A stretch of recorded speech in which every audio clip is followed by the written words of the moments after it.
Meu nome é Emmanuel Senayon Samson Jude. Agradeço a Deus por sua graça divina em minha vida. Foi Ele quem me deu a graça dourada para ver esta revelação.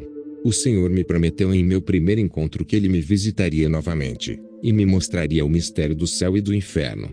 Sua vinda está muito próxima, e Satanás está trabalhando arduamente para ganhar almas para seu reino feio. Tudo aconteceu no dia 26 de janeiro de 2013, por volta das 6 horas da manhã. Não sabia que meu corpo já estava morto aqui na terra. Olhei, e me vi deitado ali, como se dormisse. Eu então vi o Senhor. Ele disse: venha. Quero mostrar-lhe o plano do diabo contra o homem. O Senhor pegou minha mão e imediatamente chegamos diante do trono do diabo. Fui levado a um lugar onde vi o diabo sentado em um trono. O diabo estava rindo com uma voz feia dizendo: eu devo ganhar suas almas são minhas. Tormento no inferno. O Senhor me instruiu a observar cuidadosamente, para que eu pudesse contar aos outros o que via. Eu então vi 2 demônios que trouxeram um homem diante do diabo no trono. O homem era um feiticeiro. Imediatamente quando o diabo viu, ele riu e disse: bem-vindo, meu fiel servo. O diabo começou a questionar os 2 demônios com muita raiva dizendo: quantas almas ele ganhou para mim? Os demônios disseram: 7 milhões. E o diabo começou a rir. Novamente o diabo perguntou aos demônios: quantos dos 7 milhões morreram? E um dos demônios disse: 2 milhões. Disse: suas almas pertencem a mim. Novamente o diabo perguntou aos demônios: quantos aviões ele caiu? E os demônios responderam: 6. Então novamente o diabo perguntou aos demônios: quantos acidentes de carro ele causou? E eles responderam: muitos. Devo te dar um presente. De repente, vi um demônio enorme com um copo horrível na mão. Dentro do copo havia um ácido escuro. O demônio deu ao homem, e o diabo disse ao homem: beba, beba. Com uma voz poderosa. O homem bebeu, e seu corpo começou a derreter. Quando o ácido começou a comer seu corpo, sua carne se partiu em pedaços. O homem chorou amargamente, procurou em vão uma maneira de escapar. O diabo riu e disse: eu enganei você, e você seguiu meu engano. Você nunca vai sair deste lugar, sua alma é minha. E o diabo disse: leve embora. E os demônios jogaram o homem no fogo. Ele estava chorando e com tanto horror nessa percepção repentina dos grandes tormentos do inferno. Isaías 5:14. Portanto o inferno se alagou, e abriu a sua boca sem medida, e a sua glória, e a sua multidão, e a sua pompa, e os que se alegram, descerão para ele. Pouco depois disso, vi algumas bestas poderosas que gritavam para aquele homem, dizendo: você nos usou para ferir as pessoas enquanto estava na terra. Agora, é a nossa vez de ferir você. Eles começaram a atormentar o homem, e ele chorou amargamente, até mesmo buscando a morte, mas era tarde demais para ele. Uma vez que uma alma chega ao inferno, ela deve permanecer lá para sempre. Mateus 22:13. Disse: então, o rei aos servos: amarrai-o de pés e mãos, levai-o e lançai-o nas trevas exteriores. Ali, haverá pranto e ranger de dentes. Este é um grande desafio para nós como cristãos. Aqui vemos apenas um servo do diabo ganhando 7 milhões de almas em sua vida. 2 milhões delas já morreram, para sempre estar em grande tormento. Mas eu te faço esta pergunta: para quantas pessoas você já falou sobre Cristo? Alguns nunca ganharam uma única alma para o Senhor. Lembro-me de 2011, quando tive uma revelação em que vi o diabo em seu trono.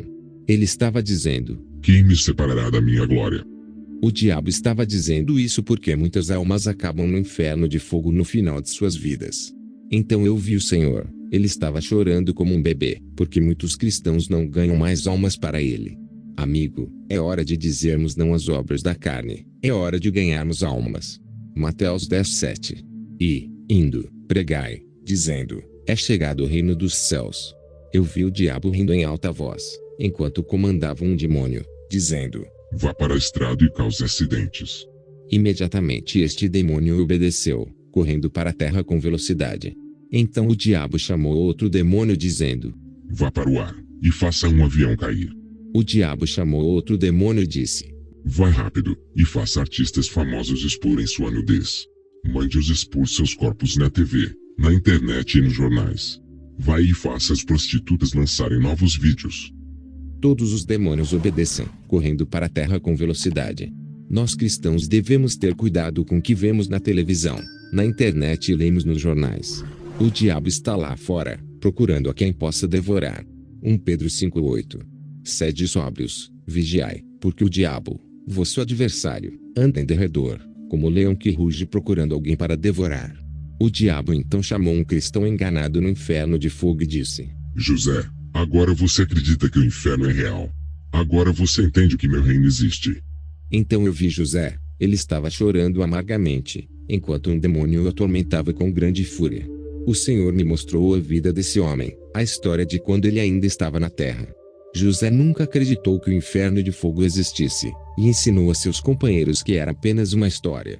Ele disse que o homem só precisava buscar a bênção de Deus, como se isso fosse tudo que um homem precisava buscar na vida.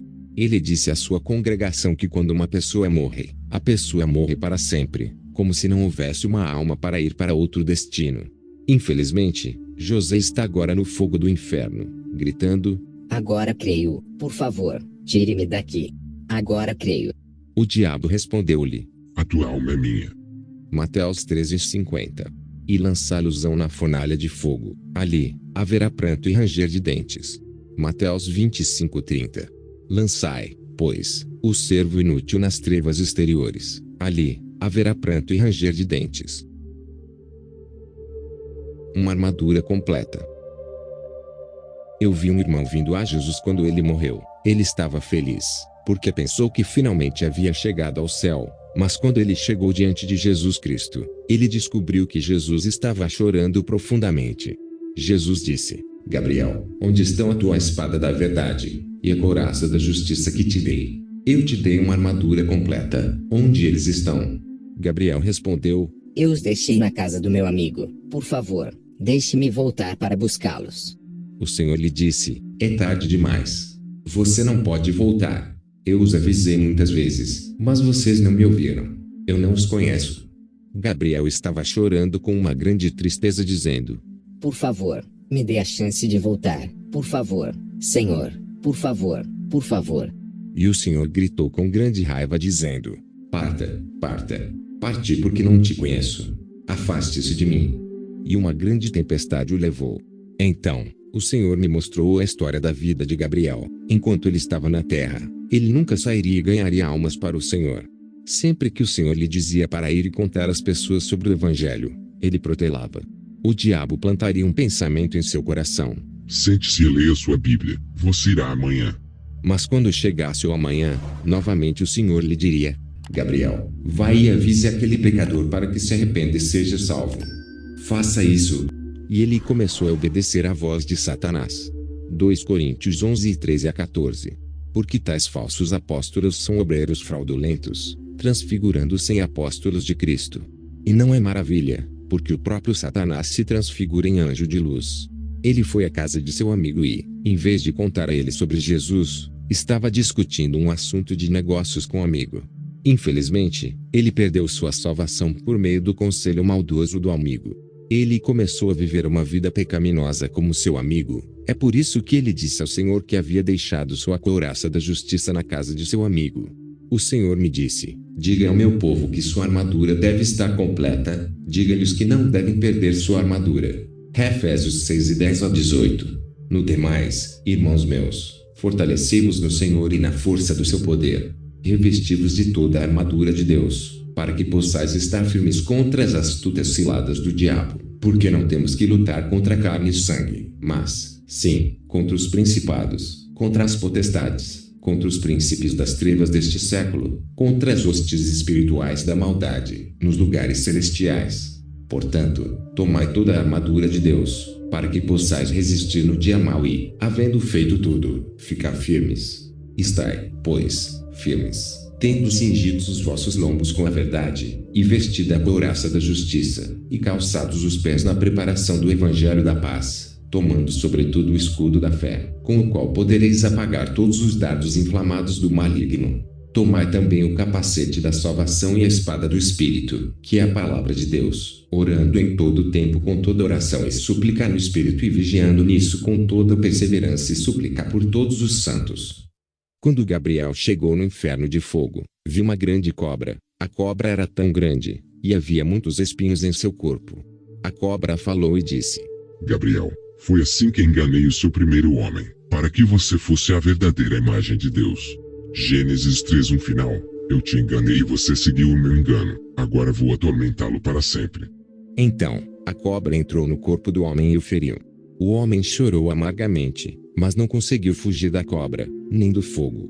Então ouviu o diabo começar a rir e dizer: Suas almas são minhas. Devo ganhar todos vocês. Cristãos, é hora de desenvolver nosso relacionamento com Deus, pois muitos cristãos terminam suas vidas no inferno, apenas por causa de pequenos pecados.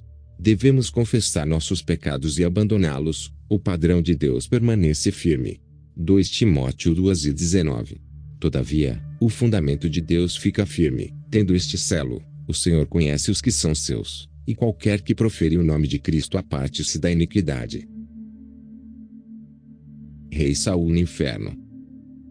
O Senhor me disse: venha, quero mostrar-lhe um rei. Então, vi um homem em um trono, acorrentado, e o demônio o atormentava com grande raiva. O Senhor me disse que era o rei Saul, e quando o rei Saul me viu, ele disse: Você está aqui.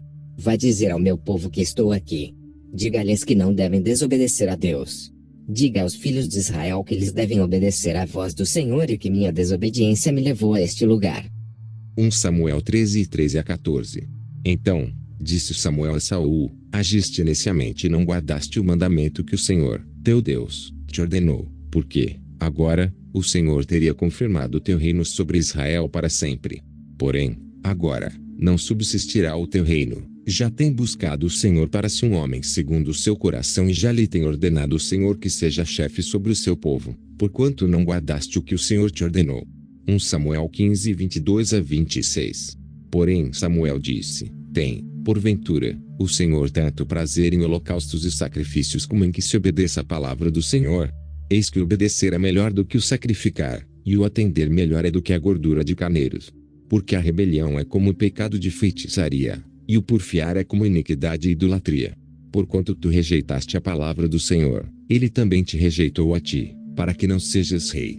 Então, disse Saul a Samuel: pequei, porquanto tenho traspassado o dito do Senhor e as tuas palavras, porque temi o povo e dei ouvidos à sua voz. Agora, pois, te rogo, perdoa-me o meu pecado e volta comigo, para que adore o Senhor.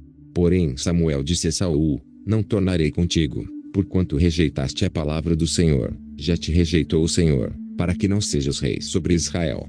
1 Samuel 16:14. E o Espírito do Senhor se retirou de Saul, e o assombrava um espírito mau, da parte do Senhor. Pois eu era um assassino, e me matei. Eu pensei que era o dono da minha vida. 1 Samuel 31:4. Então, disse Saul ao seu pajem de armas: arranca a tua espada e atravessa-me com ela, para que, porventura, não venham estes incircuncisos, e me atravessem, e escarneçam de mim. Porém o seu pajem de armas não quis, porque temia muito. Então, Saul tomou a espada e se lançou sobre ela. Por favor, diga a eles que o fogo do inferno é real. O rei Saul estava clamando por ajuda, mas o demônio continuou a atormentá-lo. O Senhor me disse: você deve contar a eles o que viu. Se você não contar a eles, você será julgado.